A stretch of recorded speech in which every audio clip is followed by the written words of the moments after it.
Assalamualaikum warahmatullahi wabarakatuh. Nama saya Nurul Sahira binti Mazlan. Hari ini saya akan membentangkan tentang business plan yang pertama, iaitu ringkasan eksekutif. Kami memulakan perniagaan kami sendiri sebagai rakan kongsi dan memutuskan untuk berniaga sebagai grup kerap kuaci. Aktiviti utama perniagaan kami adalah memperkenalkan kuaci tanpa kulit dan pelbagai perisa. Grup kerap kuaci ini sesuai untuk setiap lapisan umur dalam masyarakat. Kami menyediakan beberapa jabatan penting untuk menjalankan perniagaan kami dengan lancar, iaitu Jabatan Pentadbiran, Jabatan Pemasaran, Jabatan Operasi dan Jabatan Kewangan. Setiap daripada kita akan mengetahui salah satu jabatan. Kami merancang untuk memulakan perniagaan kami dengan menggunakan pinjaman daripada Maybank Berhad yang berjumlah RM200,000. Pejabat kami terletak di No 131 Blok O, Taman Seri Periuk 16120 Tumpak, Kelantan. Kami memilih lokasi ini kerana ia adalah tempat yang strategik dan menjadi tumpuan pelanggan di sini. Pengenalan bagi perniagaan grup kerap kuaci ialah nama syarikat dan tarikh daftar syarikat. Nama syarikat kami adalah Perniagaan Grup Kerap Kuaci.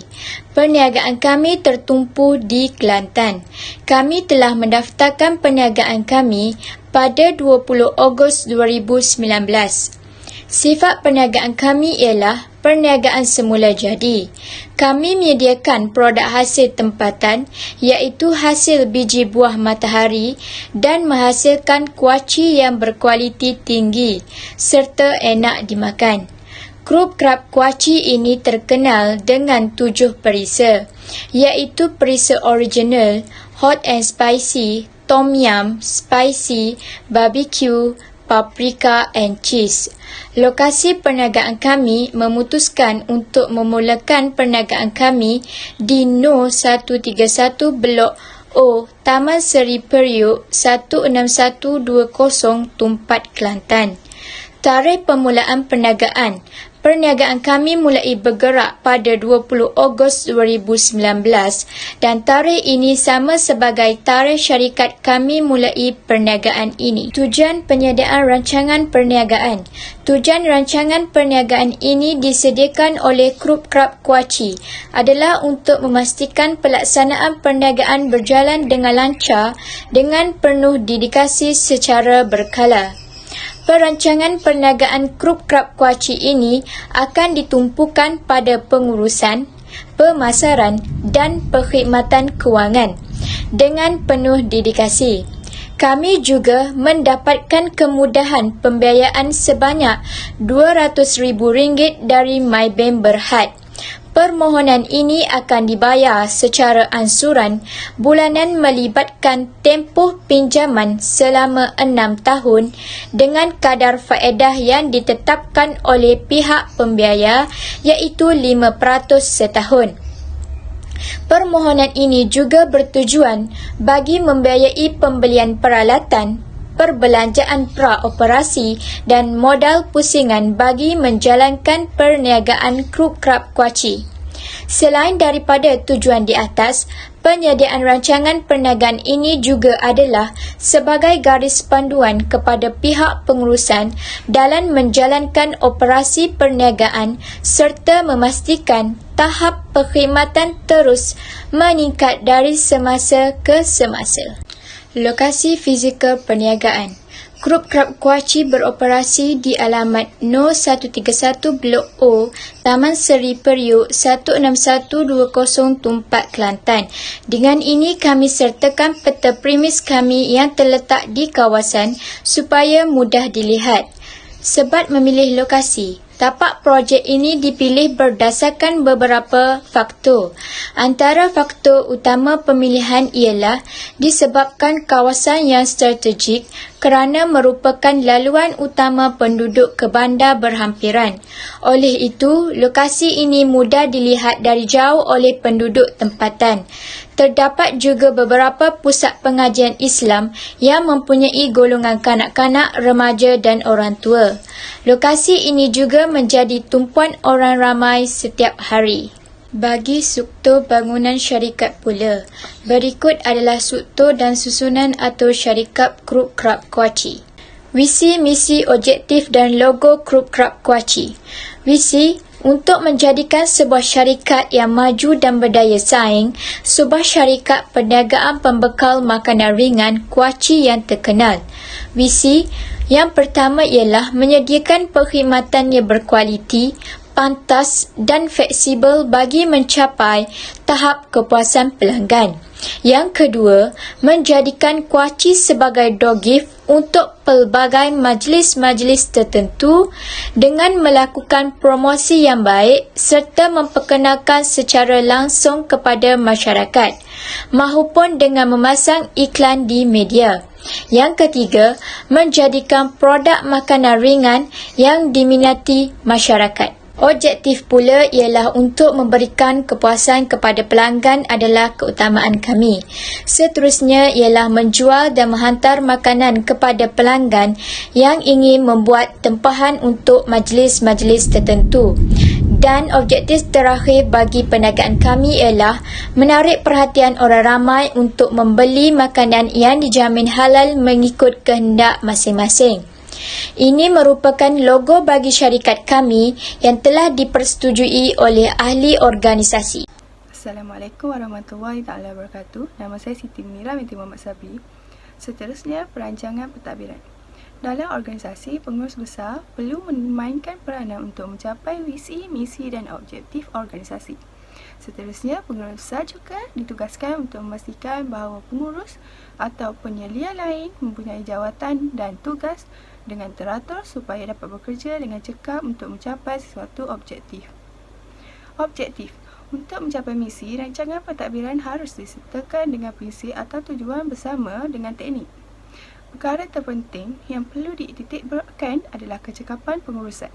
Untuk memastikan perniagaan berjalan dengan lancar, kita mestilah menjaga ketekalan dan perkembangan organisasi. Strategi pentadbiran. Strategi adalah kaedah yang paling penting untuk mengukur pelaksanaan dan perniagaan aliran kerja agar berjalan dengan lancar. Syarikat kami mempunyai strategi tersendiri dalam mengukur pencapaian matlamat dan kejayaan. Strategi syarikat kami ialah 1. Peningkatan kualiti. Ianya untuk meningkatkan status, kapasiti, sumber daya dan pengaruh organisasi dengan terus meningkatkan produk, perkhidmatan dan keupayaan operasi dalaman yang ada. Yang kedua, inovasi.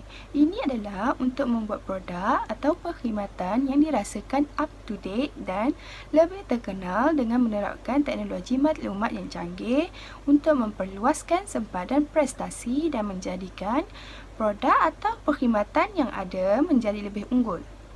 Seterusnya, yang ketiga, merancang jadual kerja yang sistematik untuk meningkatkan kualiti kerja dan menjaga imej perniagaan. Dan yang terakhir, mengawal kos operasi dengan kaedah yang berkesan seperti mengimbangkan perbelanjaan yang selaras dengan pendapatan. Berikut merupakan carta organisasi syarikat kami. Yang pertama, Nur Syarafina sebagai pengurus besar. Yang kedua, Siti Munirah sebagai pengurus keuangan. Yang ketiga, Nurul Syahira sebagai pengurus operasi. Dan yang keempat, Nur Aina Atikah sebagai pengurus pemasaran. Seterusnya, jadual tugas dan tanggungjawab pekerja.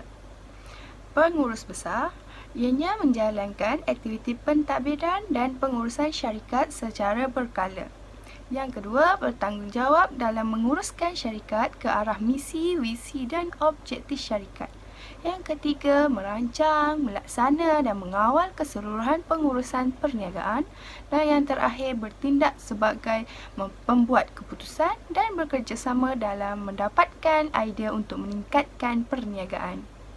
Yang kedua, pengurus keuangan tugasan yang diberikan kepadanya untuk memantau dan menguruskan semua perbelanjaan mengikut anggaran yang diperuntukkan, kemudian menetapkan strategi keuangan utama untuk meningkatkan keuntungan perniagaan. Yang ketiga, memastikan pasukan keuangan mematuhi dasar dan peraturan syarikat. Dan yang keempat, menghasilkan laporan keuangan yang berkaitan dengan belanjawan, hutang akaun, penghutang akaun dan perbelanjaan. Seterusnya, pengurusan operasi. Yang pertama, menguruskan kaki tangan, menyediakan jadual kerja dan memberikan tugasan tertentu. Yang kedua, menentukan keperluan kaki tangan, wawancara, mengambil dan melatih pekerja baru atau mengawasi proses personal tersebut. Dan yang ketiga, memantau pengusaha dan agensi untuk memastikan bahawa mereka menyediakan perkhidmatan yang diperlukan dengan cekap dan berkesan sambil tetap berada dalam had anggaran. Akhir sekali, pengurus pemasaran. Tugasannya ialah mengenal pasti pasaran yang berpotensi tinggi. Yang kedua, mengawasi pengenalan produk baru. Dan yang ketiga, mengembangkan strategi harga, mengawasi orang dan memantau serta menganalisis trend pasaran. Seterusnya, jadual imbuhan balas jasa atau dipanggil gaji. Mengikut jawatan, antaranya ialah jawatan pengurus besar. Gaji bulanannya ialah RM3,000 dan KWSP RM200 dan perkeso RM150. Kemudian, pengurus keuangan, gaji bulanannya ialah RM2,500, KWSP RM150 dan perkeso RM130. Kemudian, pengurus operasi pula, gaji bulanannya ialah RM2,000, KWSP-nya ialah RM100, perkesonya ialah RM110. Dan akhir sekali, pengurus permasaran, gaji bulanannya ialah RM2,000, KWSP-nya RM100, perkesonya dan RM110. Berikut merupakan senarai peralatan dan kelengkapan yang digunakan untuk urusan pentadbiran perniagaan. Yang pertama, meja 1 set berjumlah 1,650. Kemudian kabinet fail 3 unit RM1,200. Sofa 1 set RM1,200. Meja dan kerusi 4 unit RM2,000. Meja kopi 1 unit RM200. Skrin projektor 1 unit RM1,100. Meja kaunter 1 set RM900. Meja fotostat 1 unit RM1,000, telefon pejabat 5 unit RM750, komputer 5 unit RM9,000. Jumlah total yang digunakan ialah RM19,000.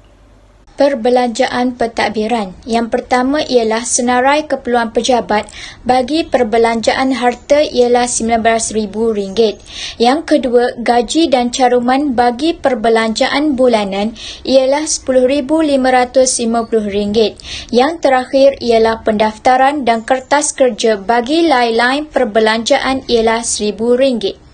Okey, nama saya Nashrafina binti Rosli. Saya akan menjelaskan tentang rancangan operasi.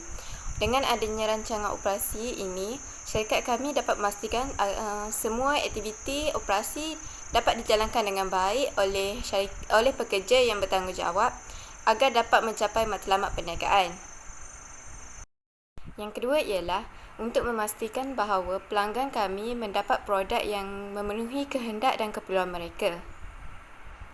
Yang kedua ialah untuk memastikan produk kami berdasarkan bahan yang halal dan tersedia kepada pelanggan.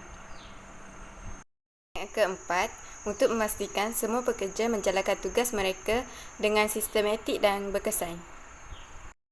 Yang kelima ialah untuk memaksimumkan keuntungan dan memuaskan kehendak dan keperluan pelanggan. Yang keenam ialah untuk memastikan prestasi perniagaan kami akan berjaya. Ini merupakan carta ahli bagi proses untuk menghasilkan kuaci kudrap. Merupakan jadual unit pengeluaran bagi syarikat kami yang telah dianalisis. Okey, waktu operasi yang telah dijalankan bagi syarikat The Kuaci Cook Club ialah pada hari Ahad hingga Khamis pada pukul 9 pagi hingga 6 petang. Jumaat dan Sabtu kami akan tutup dan cuti umum juga kami tidak akan beroperasi. Pekerja-pekerja yang bekerja lebih masa akan dibayar sebanyak RM7 per jam. Dan ini juga ada merupakan jadual keperluan bahan mentah dan kos bahan mentah. Ini merupakan jadual senarai mesin dan peralatan bagi syarikat kami untuk menghasilkan The Kuaci Cook Club. Merupakan kos overhead yang telah dianggarkan oleh syarikat kami. Bil elektrik sebanyak 200, bil air sebanyak 50, bil telefon sebanyak 50 dan wifi sebanyak 20. Dan jumlah bagi kos overhead ialah RM320. Ini merupakan sesuatu ruang operasi bagi syarikat The Kuaci Cook Club.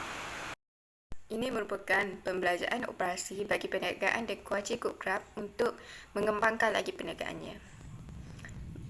Jumlah bagi pembelanjaan aset ialah RM1,436, manakala pembelanjaan bulanan berjumlah sebanyak RM21,990.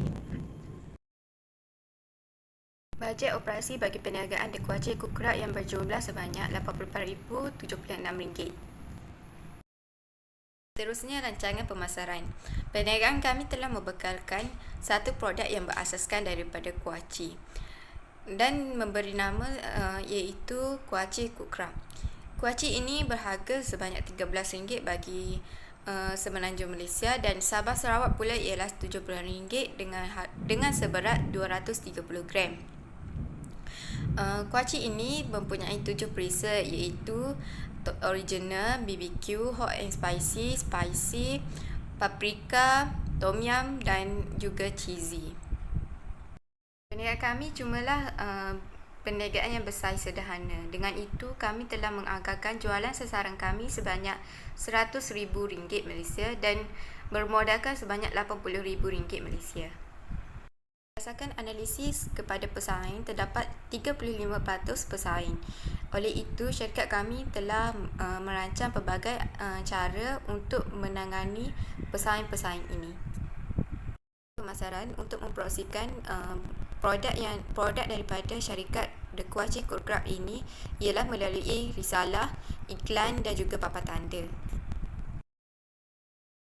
Perniagaan kami telah beroperasi di Tumpak, Kelantan yang merupakan salah satu tempat yang strategik dan juga mudah dilihat oleh orang ramai. Ini merupakan salah satu pesaing yang telah menjelaskan tentang kekuatan dan kelemahan mereka. Bagi sisi Charles Sandian Berhad, kekuatannya adalah harga yang murah dan dikenali oleh ramai pelanggan. Manakala kelemahannya ialah dengan pembungkusan yang tidak kemas dan penghantarannya yang lambat. Manakala Good Bite Sandian Berhad yang ada kekuatan iaitu harga yang murah dan mempunyai produk yang banyak. Seterusnya, kelemahannya ialah produk tersebut jarang dikenali oleh orang ramai dan tindak balas dengan pelanggan sangat teruk. Ini pula kos promosi kami iaitu yang berjumlah sebanyak RM800 Malaysia. Harga jualan bagi satu balang Kuaci Cook Club ialah RM13 bagi Semenanjung Malaysia dan RM17 bagi Sabah dan Sarawak yang seberat sebanyak 230 gram. Berikut merupakan jadual ramalan jualan tahun pertama. Perniagaan kami telah meramalkan sebanyak 27,800 balai yang telah dijual dengan berharga sejumlah RM118,300 Malaysia. Nama saya Nur Aina Atika binti Azhari. Seterusnya, pembelanjaan pemasaran.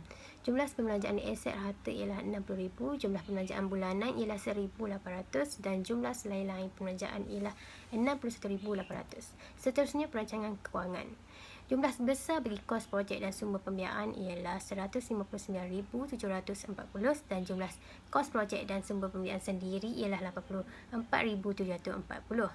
Dan jumlah skor projek dan sumber pembiayaan bagi pinjaman bank ialah RM75,000. Seterusnya, anggaran penyerta aliran tunai. Bagi tahun 2019 untuk jumlah penerimaan tunai ialah 278,040. Jumlah pembelanjaan tunai 170,266. Bagi 2020, jumlah penerimaan tunai ialah 118,300 dan bagi jumlah pembelanjaan tunai ialah 85,926. Dan bagi 2021 nilai masih sama, dan 2022 tahun 2020 ialah jumlah penerimaan tunai ialah 118,300 dan jumlah pembelanjaan tunai ialah 80,926. Okey, prestasi kunci kira-kira bagi syarikat kami ialah jumlah bagi tahun 2019 ialah 78,566. Bagi tahun 2020 ialah 177,226 dan bagi tahun 2021 ialah 81,426. Akhir sekali bagi tahun 2022 ialah 102,106. Jadual pelaksanaan projek bagi syarikat kami dari bulan Ogos hingga Disember. Okey, petunjuk bagi hijau muda ialah perancangan, bagi hijau terang ialah pelaksanaan. Kesimpulan bagi syarikat kami ialah berdasarkan kepada perancangan yang telah dianalisiskan oleh syarikat kami iaitu Kru Kerat Kuaci sangat yakin dengan perniagaan yang telah ditumbuhkan ini akan memberikan keuntungan yang lumayan. Kajian dan perancangan yang sistematik yang telah dirancang bagi membantu perniagaan ini berjalan dengan lancar dan semakin maju dengan mencapai sasaran keuntungan yang dirangka. Oleh itu, perniagaan kami sangat berharap agar permohonan dapat dipertimbangkan dengan sebaik mungkin daripada pihak MARAM iaitu Majlis Amanah Rakyat agar dapat membantu perniagaan kami beroperasi dengan sewajarnya serta dapat menyumbang sedikit sebanyak kepada ekonomi negara. Seterusnya, ini ialah lampiran dokumen sokongan. Borang pendaftaran perniagaan, perangkuhan pendaftaran, nombor pendaftaran ialah 1123 B001502. Dengan ini diperkirakan bahawa perniagaan yang dijalankan dengan nama Kru Kerat Kuaci. Okey, akhir sekali ialah gambar produk kami iaitu Kuaci Kerut Kerat dengan pelbagai peperisa. Itu sahaja daripada kami. Sekian, terima kasih.